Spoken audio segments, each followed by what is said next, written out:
इल्म दीन मिला, नेमत मिली। हाफिज़े कुरान बने, नेमत मिली।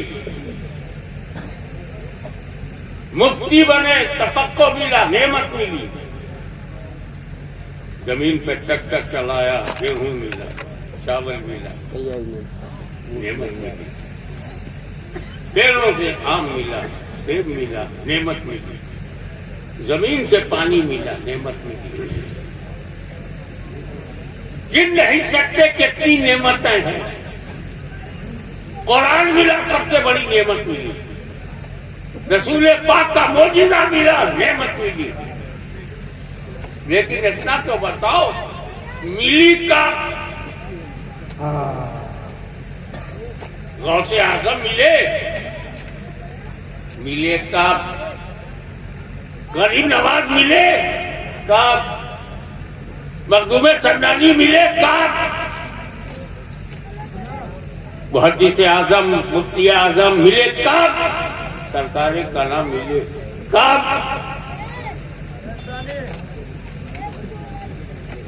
एक ही जवाब, पैदा हुए जब।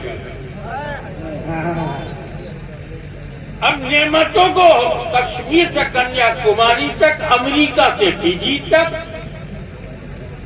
हिंद महासागर से प्रशांत महासागर तक जितनी नेमतें हैं, ये हमें जब मिली तो तब मिली जब हम पैदा हुए। हमें पैदा ना होते तो क्या मिलता? न गौस मिलते, न खाजा मिलते, अगर हम पैदा ना होते। हम इंजीनियर बन गए, डॉक्टर बन गए, वकील बन गए, बिजनेसमैन बन गए, लेबोरियस बन गए, IAS बन गए, IPS बन गए। कब पैदा हुए? जब हम ही नहीं, अब्दुल कादिर जीलानी गौसे आजम बने, कब पैदा हुए? जब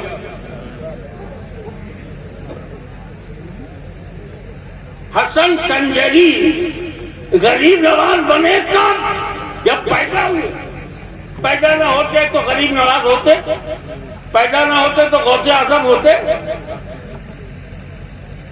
तो सबसे बड़ी नेमत है पैदा होना। पैदा होने से बड़ी कोई नेमत नहीं। इसी पैदा को हिंदी में जन्म, अंग्रेजी में बर्थ, अरबी में मीलाद कहते हैं। पैदा होने के बाद भी मीलाद से इनकार करोगे? तो जब हमारी विलादत हुई तब हमें नेमत मिली। हम पैदा ना होते तो जीरो, पैदा होने के बाद बने हीरो। पैदा ही ना होते तो क्या होता? अब मुझे बता, पैदा कैसे हुआ?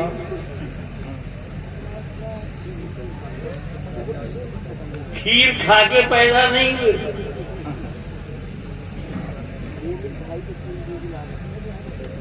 खेत की किसी गगरी में से नहीं निकले। क्या कहते हैं? अरे वाह वाह वाह वाह, क्या बात है। समंदर की लहरों से नहीं प्रेग्नेंट हुए। सूरज की किरणों से गर्भवती नहीं हुई। हम पैदा हुए जब हमें माँ बाप मिले। तो जब सबसे बड़ी नेमत पैदा होना है तो जिसकी वजह से पैदा हुए वो हमारी नेमतों का किबला है।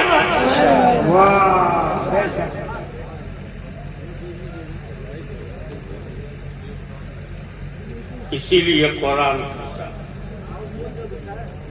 वाला तुशरिकू बिही शैअन वबिल वालिदैनि इहसाना, don't make partner of Allah and be good for parents. कोई अल्लाह का शरीक नहीं है, कोई अल्टरनेट नहीं है, कोई बदल नहीं है, वो अहद है, यकता है।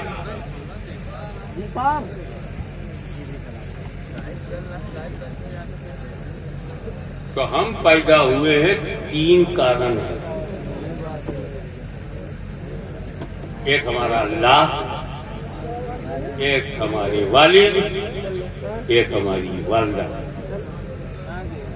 मैंने अब्बा अम्मा इसलिए नहीं कहा कि वालिद के अलावा भी अब्बा कहा जा सकता है, मगर गैर को वालिद नहीं कहा। वाह वाह वाह,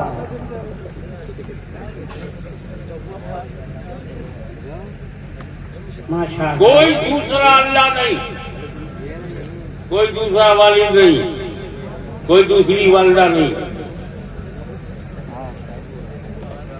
अब समझ में आया क्यों? हमें मैं सोच रहा था वला तुशरिकू बिही शैअन, अल्लाह की जात में किसी को शरीक मत करो, उसका पार्टनर ना बनाओ। अल्लाह का जिक्र हो रहा है, तौहीद का जिक्र हो रहा है, रद्दे शिर्क। अब इमीडिएट माँ बाप का जिक्र हो रहा है, वबिल वालिदैन नहीं सब एक दूसरे को काम कर रहे, वला ताबुदू इल्ला इय्याहु वबिल वालिदैन इहसाना। अल्लाह के सिवा किसी की इबादत ना करो और वबिल वालिदैन, यानी अल्लाह की इबादत और माँ बाप की अताअत। अल्लाह के बाद तो हम ये कहा करते थे आमना बिल्लाहि व मलाइकतिही व कुतुबिही व रुसुलिही, अल्लाह के बाद रसूल है, किताब है, फरिश्ते हैं। ये अम्मा अब्बा कहाँ से आ गए अल्लाह के बाद? तो बात वही है कि अल्लाह ताला ने अपनी इबादत के बाद माँ बाप का जिक्र इसलिए किया कि बाप का अंश, माँ का खून और खुदा का हुक्म, इन तीन से हम पैदा हुए। तो न हम जिंदगी में खुदा को छोड़ेंगे, न अपने बाप को छोड़ेंगे, न अपनी माँ को छोड़ेंगे।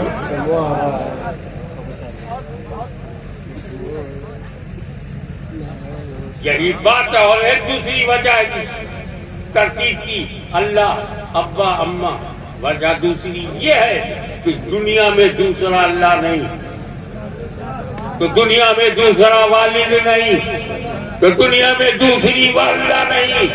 खालाएं बहुत मिलेंगी, वालदा एक, बाबा दादा बहुत मिलेंगे, वालिद एक। माबूदाने बातिल बहुत मिलेंगे, मगर अल्लाह एक। तो इबादत करो अल्लाह की और फर्मा बरदारी करो माँ बाप की।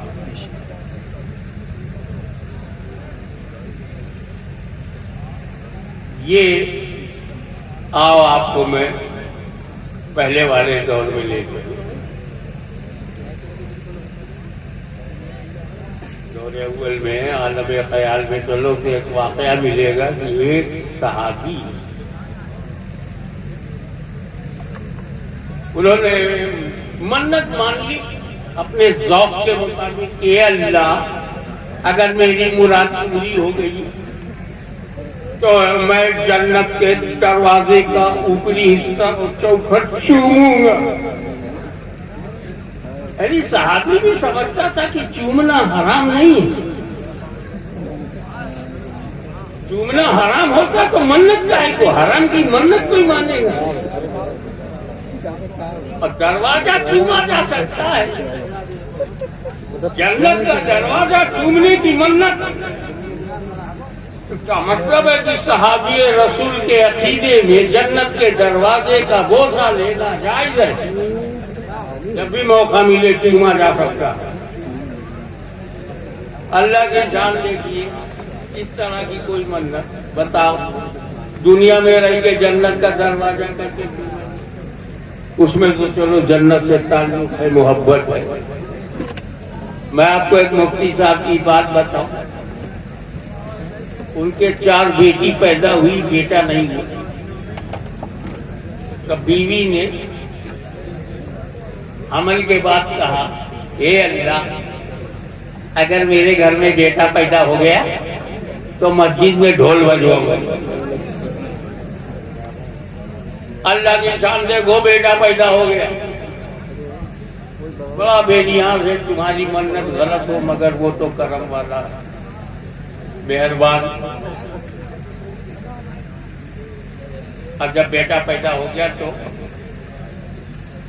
बुलाया शौहर, ए मियाँ हमारी नीयत यही रही, यही मन्नत रही और इसका पूरी करेंगे। ये हमारा कमिटमेंट है अल्लाह से कि लड़का पैदा होगा, बेटा पैदा होगा तो हम मस्जिद में ढोल बजवाएंगे। मुफ्ती साहब बोले अभी मैं 40 दिन जमात से लौटा हूँ, मस्जिद में ढोल? अरे ढोल बजाना हराम है, अल्लाह के घर में कैसे बजाऊंगा? कहे मौलवी तू चाहे जिस जमात का अमीर हो, तुझे ढोल बजाना होगा। अगर मेरा बच्चे को कुछ गड़बड़ हो गया ना तेरी गर्दन दबा दूंगी, और नहीं बजाएगा तो जा मस्जिद में रहे, ये आना मत, वजू का पानी पी पी के रहे। तिरिया हट वो कहा भैया गनीमत है, ये अजीब औरत ढोल बजवा रही है, कम से कम उससे तो बेहतर है जो 14 साल के लिए बनवास नहीं करा रही है। घबराए हुए आए ढोल मस्जिद में, मेरी इमामत का क्या होगा? सहारनपुर को क्या जवाब दूंगा? मरकज से पेमेंट रुक गया तो घबराहट बढ़ गई। अब जुमे का दिन है, इमाम साहब गर्दन में ढोल लगता है, मस्जिद में दाखिल हुए, जमातियों ने देखा ये क्या रूप है, मौलाना गले में ढोल, बीवी का खौफ। सुन्नी होता तो बीवी से ज्यादा अल्लाह से डरता, अल्लाह से ज्यादा बीवी से डरता। गले में ढोल लटकी हुई है, पब्लिक देख के भाई ये सब हैरत में है, मिंबर पर खड़ा हो गया, चालाकी देखो। बोले आज मैं तुमको सिर्फ जबानी फतवा नहीं दूंगा, प्रैक्टिकल फतवा। बागी ने पूछा प्रैक्टिकल फतवा कैसा? कहा देखो ये ढोल है, ये ढोल है, इधर से बजाओ तो हराम, इधर से बजाओ तो हराम, दोनों को साथ साथ बजाओ तो हराम। ढोल बज गई, मन्नत उतर गई। गले से का ये शैतान का डब्बा है, उसे तोड़ दो। सारे नमाजी खुश हुए कि आज प्रैक्टिकल फतवा दिया। और बीवी से कहा क्या मैंने ढोल बजा दिया है, ये तो वहाबी था, मगर उसने जो मन्नत मानी वो सहाबी। मोहब्बत में, दूसरे अकीदत में, जन्नत पसंदी में जाएगी किस डोर ऑफ पैराडाइज। अब जब होश आया मुराद पूरी हो गई, चूमू कैसे? तो हर मर्ज की दवा है सल्ले अला मोहम्मद। सीधे नबी करीम के पास गए, या रसूल अल्लाह मैंने ये मन्नत मानी थी कि अगर मेरा ये काम हो गया तो मैं जन्नत का ऊपरी और नीचे की चौखट चूमूंगा। अब सरकार जन्नत है कहाँ? उसका दरवाजा कहाँ? मैं जन्नत जाऊं कैसे, चूमूं कैसे? आप ये जन्नत में पहुंचा दो ताकि मैं मन्नत पूरी कर लूं। सरकार ने पूछा क्या तेरे माँ बाप हैं? अल्हम्दुलिल्लाह मेरा बाप भी है, मेरी माँ भी है। सरदार ने कहा तेरा काम हो गया, घर जा अपने बाप का माथा चूम ले और अपनी माँ का कदम चूम ले, जन्नत का दरवाजा चूम लिया।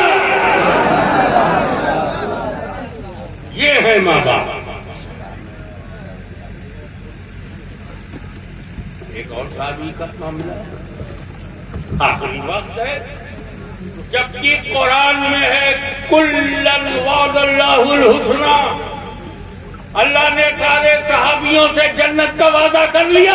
कुल्लन, कुल का कुल, एवरीवन, ऑल सहाबा, विदाउट एनी एक्सेप्शन।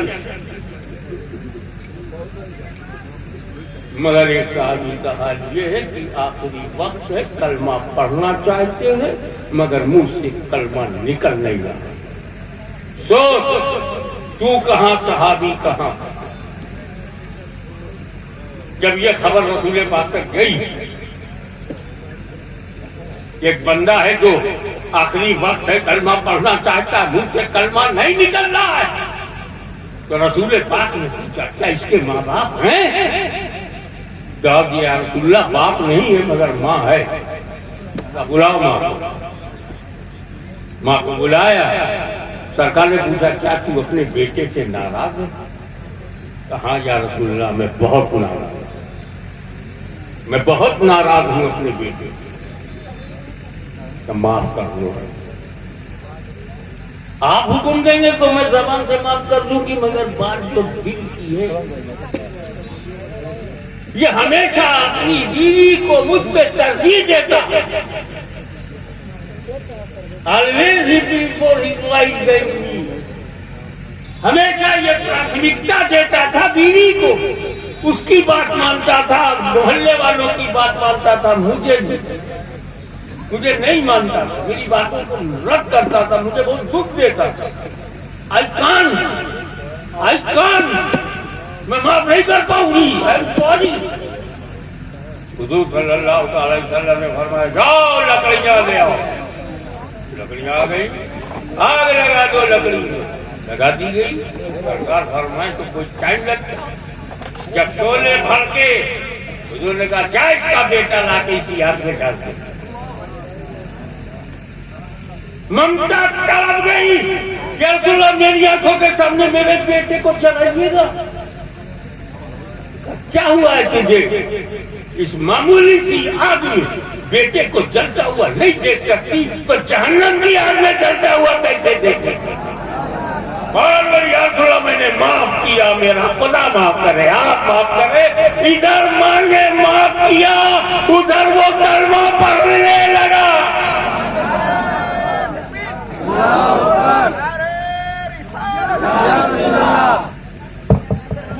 हल्के में मत लेना माँ बाप को।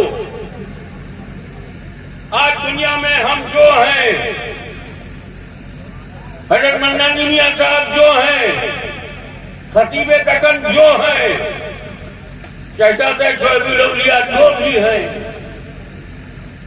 ये तो अपने माँ बाप की वजह से पैदा हुए, तब ये हुए वो हुए। कोई मुहद्दिस आज़म हुआ, कोई मुजद्दिद आज़म हुआ, कोई मुफ्ती आज़म हुआ, कोई फकीह आज़म हुआ, लेकिन ये माँ बाप के पैदा होने के बाद कोई इंजीनियर बना, कोई डॉक्टर बना, कोई किसान बना, कोई कारोबारी बना, कोई बिजनेसमैन बना, कोई एमएलए बना, कोई एमपी बना, कोई प्रमुख बना, कोई प्रधान बना। अरे कब बने? जब पैदा हुए। तो बीवी से नहीं पैदा हुए हो, माँ बाप से पैदा हुए हो, तो बीवियां तो दर्जनों मिलेंगी, अम्मा नहीं मिलेंगी।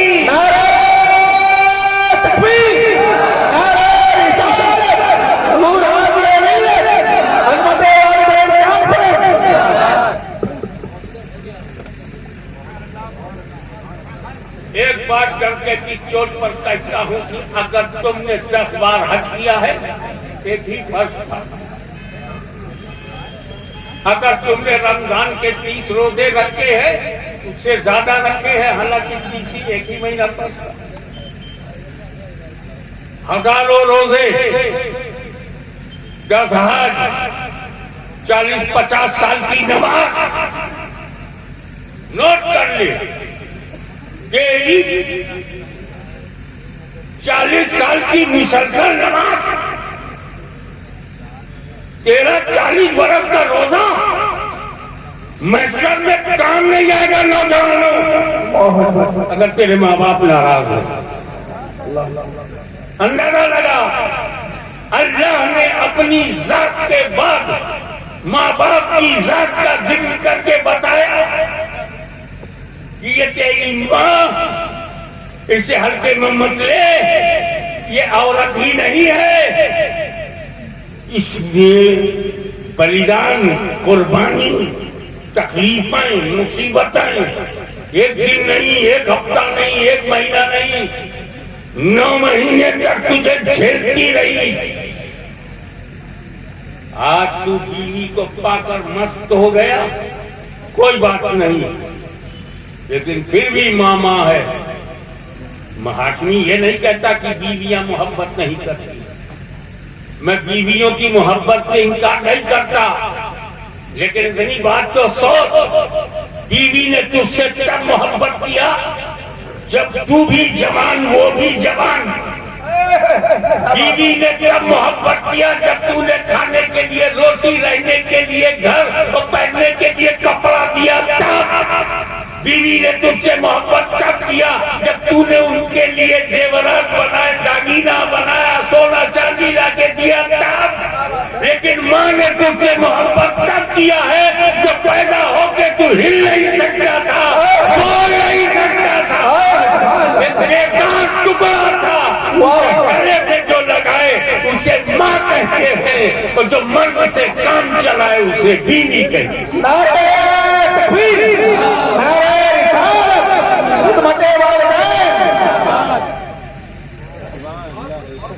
एक बात और बता दूं, एक शादी रसूल जवान हुजूर सल्लल्लाहु अलैहि वसल्लम के पास आए, या रसूल अल्लाह, मेरे अब्बा की एक आदत है, मैं परेशान हूँ। सब तो अपने दिल की बात की सरकार को खोल के बता देते। या रसूल अल्लाह, मेरे अब्बा की आदत ये है, जब कभी आते हैं घर में मेरी पॉकेट में हाथ डालते हैं, जितना चाहते हैं रुपया निकाल लेते, बिना इजाजत, विदाउट परमिशन, और ये अक्सर करते रहते हैं।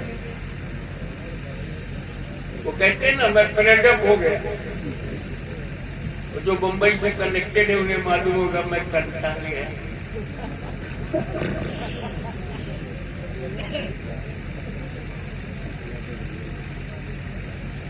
और जो समझदार लोग कहते मैं अमित शाह हूं। एक ही झटके, अभी तो झटके खाने का जमाना आ रहा है, तो परेशान कि मेरे अब्बा मेरी जेब में हाथ डाल के जितना चाहते निकाल लेते, बताते तक नहीं। या रसूल मैं क्या करूं? तो जो सरकार के अल्फाज है वो बता दो। अंका वो मालो का ले, अभी तू तेरा माल तेरे बाप का है। तो हर बेटा बाप की प्रॉपर्टी है। Every son is property of parents. माँ बाप तेरे मालिक है, तू उनकी मिल्कियत है। अगर बीवी बगैर इजाजत शौहर की जेब में पैसा निकाले तो चोर है, और माँ बाप निकाल ले तो उनका चोर है। इसलिए अजमत वालिदैन कॉन्फ्रेंस किया जा रहा है ताकि पटा लो अपनी अम्मा को, अपने वालिद को, राजी खुदा रसूल हो जाए। एक जरूरी बात, औलिया अल्लाह की कब्रों को चूमना चाहिए या नहीं?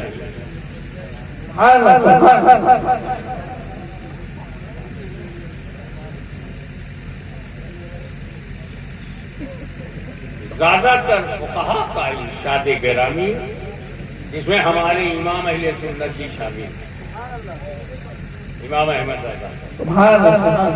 बरेलवी भी इसमें शामिल है।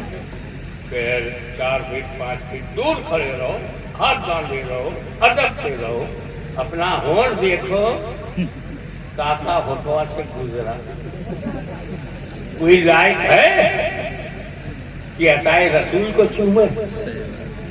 कोई लायक है कि आले रसूल को चूमे? अपनी स्थिति, अपनी हालत को ले तो बोले अदबन नहीं चूमे। एक बीच का रास्ता मैंने निकाला कि कबर न चूमो, गलाब उठा के गलाब चूम लो, कबर दोनों। अगर भड़ास निकालना ही है, जी में आता है लिपट जाऊं मज़ारे पाक से, क्या करूं है मेरे अरमानों की खातिर एहतियात। एहतियात की वजह से मैं मज़ार से दूर खड़ा होता। तो गौसे आजम की मज़ार चूमने पर इख्तिलाफ है। अक्सर फुक़हा कहते हैं नहीं चूमना चाहिए, बार फुक़हा कहते हैं चूम सकते हैं। क्लियर कर पाता, मगर मेजॉरिटी अपनी फुक़हा अदब से करता। इख्तिलाफ है चूमे की न चूमे। जिन लोगों ने शिद्दत से कहा है कि अदब करो, अदब, चूमना मत, किसको? गौसे आजम को, गरीब नवाज को, महबूब इलाही को, सैयद सालार मसूद गाजी को, मखदूम समनानी को ना चूमो। लेकिन वही मुफ़क़हा, वही मुफ्ती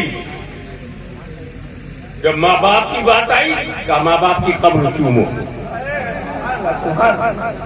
कंपेयर करो, अंदाजा लगाओ तेरे लिए तेरे माँ बाप कहाँ हैं। बगदाद का गौसे आज़म आला तरीन है, अजमेर का गरीब नवाज आला तरीन है, बहराइच का सैयद सालार आला तरीन है। लेकिन खबर के चूमने में एहतियात की बात की जाती है। जब माँ की बात आती है तो कहा जाता है माँ की कच्ची कब्र हुई हो तो चूमो। अंदाजा लगाओ तेरी माँ का दर्जा क्या है, अंदाजा लगा कि माँ का मकाम क्या है, माँ बाप की अजमत क्या है। जाओ जरा, जाके जाओ। वैसे चूमना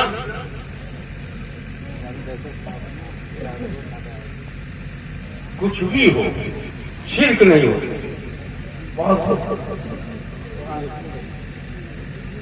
क्योंकि रसूल पाक शिर्क मिटाने आए थे।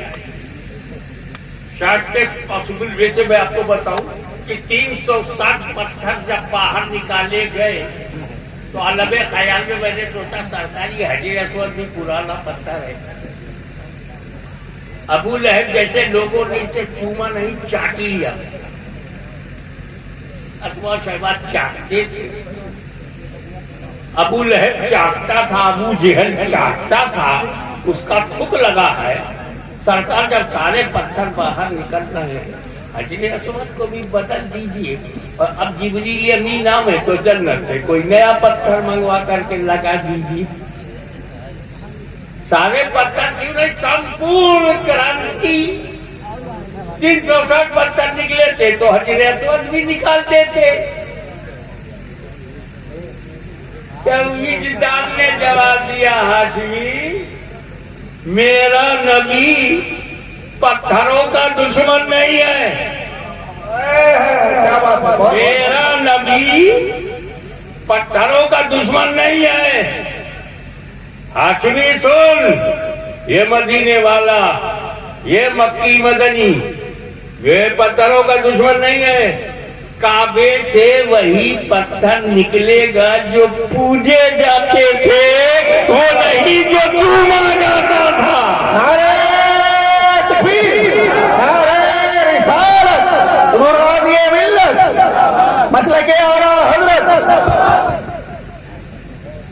और लास्ट बट नॉट लीस्ट, नौजवानों, अगर तुम्हारे माँ बाप दोनों हैं तो अपने माँ बाप की किसी बात को ना मत बोलो। पैदा हुए तो 5 बरस के हो, अम्मा जो बोली यस, अब्बा जो बोले यस। 8 साल के हुए जो माँ बाप बोले ओके। 12 साल का तू हो गया, जो माँ बाप कहे हाँ। 14 साल का हो गया, जो माँ बाप कहे हाँ। आखिर बालिग हो गया, तू जो बोले अम्मा अब्बा बोले हाँ, तो गुलाम बन गया ना तू, गुलामी समझ गया तू, पॉलिटिकल प्रॉपर्टी बन गया तू, अपने माँ बाप का गुलाम बन गया।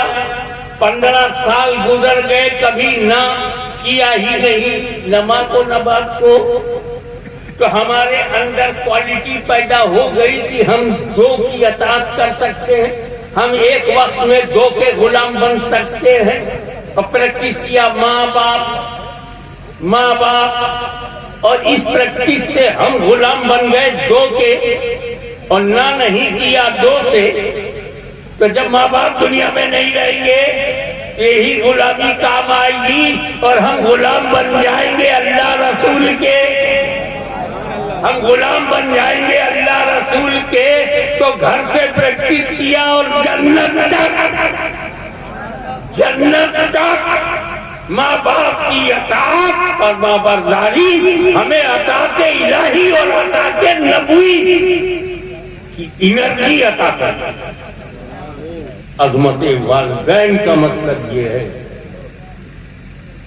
कि तुम अपने अस्तित्व को, अपने वजूद को जितना कीमती समझते हो, ये सब ये तुम्हारे जिस्म में किडनी है, लीवर है, दिल है, दिमाग है, भेजा है, आंखें हैं, जिंदगी के लिए जितनी जरूरत है सब है। दिल न हो तो क्या करते, दिमाग न होता तो क्या करते, जिगर न होता तो क्या करते, कलेजा न होता तो क्या करते। मुझे बता, तेरे जिस्म ये सारे बदन के टुकड़े तेरी माँ के खून से। तो माँ वही है जिसके खून से हम बने हुए। माँ वही है जिसकी कोख से हमने जन्म लिया। माँ वही है, पुत्र वही है जो माँ की कोख से जन्म ले। माता वही है जिसकी कोख से पुत्र जन्म ले। ये मेरे घर में जो एक औरत है, उसी की कोख से मैं पैदा हुआ हूं, वही मेरी माँ है। हमारी माँ बाजारों में नहीं है, हमारी माँ व्यापारियों में नहीं है। हम अपनी माँ का दूध पीते हैं, माँ का दूध बेचते नहीं। और अगर हम तुम्हें कुछ नहीं कहते, कोई जबरदस्ती नहीं, अगर उन्हीं की औलाद हो और पशु के कोख से जन्म लिया है, तो तुम्हारा मुकद्दर है। क्योंकि आदमी से सर्वश्रेष्ठ सृष्टि में कोई नहीं है। तो अगर औरत से पैदा हुए हो तो सुपीरियर है, और जानवर से पैदा हुए तो इंफीरियर है। तुम ही नीचे जा रहे हो तो मैं कौन होता हूँ हाथ पकड़ के ऊपर लाने। जो चॉइस, लेकिन याद रखना, माँ अगर नाराज है तो न मौलवियत काम आएगी, न इबादत काम आएगी, न 40-40 दिन तक भटकना रहना काम आएगा, न हज और ज़कात की अदायगी काम आएगी। माँ बाप को हल्के में मत लेना। कुरान कहता वला ताबुदू इल्ला इय्याहू, अल्लाह के सिवा किसी की इबादत नहीं। और आपका शैतान भूल गया, कहा यार अगर ये माँ बाप का हो गया तो अल्लाह रसूल का हो जाएगा। माँ बाप का हो गया तो अल्लाह रसूल का हो जाएगा। तो कहा डिवीजन करो माँ बाप में। अम्मा का हो जाए, अब्बा को छोड़ दे। इब्लीस सोचता मेरा काम तो हो गया, अम्मा का हो जाए और अब्बा को छोड़। आपके दिल में घुसा आपके विचारों में कब्जा किया और आपने एक ट्रक खरीदा, तो पहले माँ की दुआ, माँ की दुआ, जय माता दी, माता, हाँ, तो का पिता गाली देता है। माँ की दुआ, तो क्या पाप का दुआ देता है? काट दिया लोगों ने बाप से, शायरों ने भी माँ, किसी को घर मिला, किसी को मकान, मैं सबसे छोटा था, मेरे हिस्से में माँ आई, बाप नहीं आया। इसीलिए कुरान में वालिदा नहीं कहा, वबिल वालिदैन, माँ बाप दोनों की फरमा बरदार। मीठा मीठा तो सभी पी जाते हो, जब बाप कोई कड़वी बात कहे, जब बाप कोई कड़वी बात कहे, दिल को दुखाने वाली, उस पर तो अच्छा बात, ये है अता फरमाबरदारी। फजर में गहरी नींद आ रही है मगर उठ के नमाज पढ़नी है, ये है अल्लाह की फरमाबरदारी।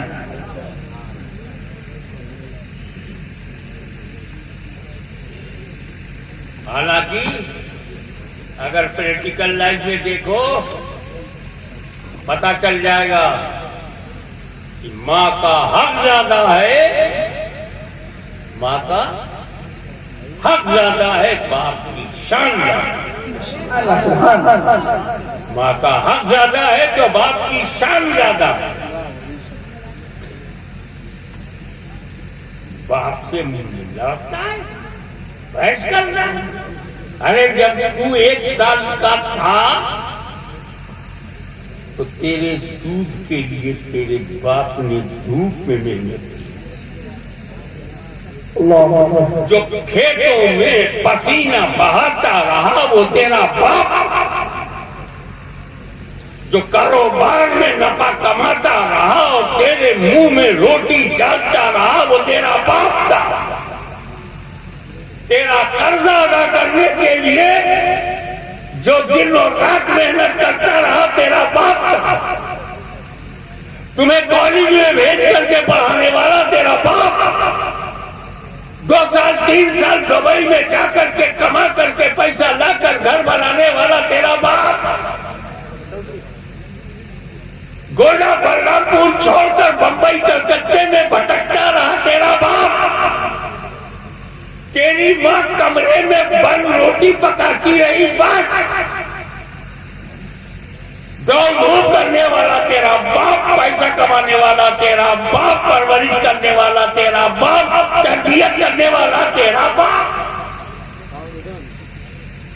तो माँ ने दर्द की जो लहरें हमारी पैदाइश के लिए बर्दाश्त किया, माँ का हक ज्यादा, और हमें खिलाने पिलाने के लिए मेरे बाप ने जो मेहनत किया, मेरे बाप की शान ज्यादा।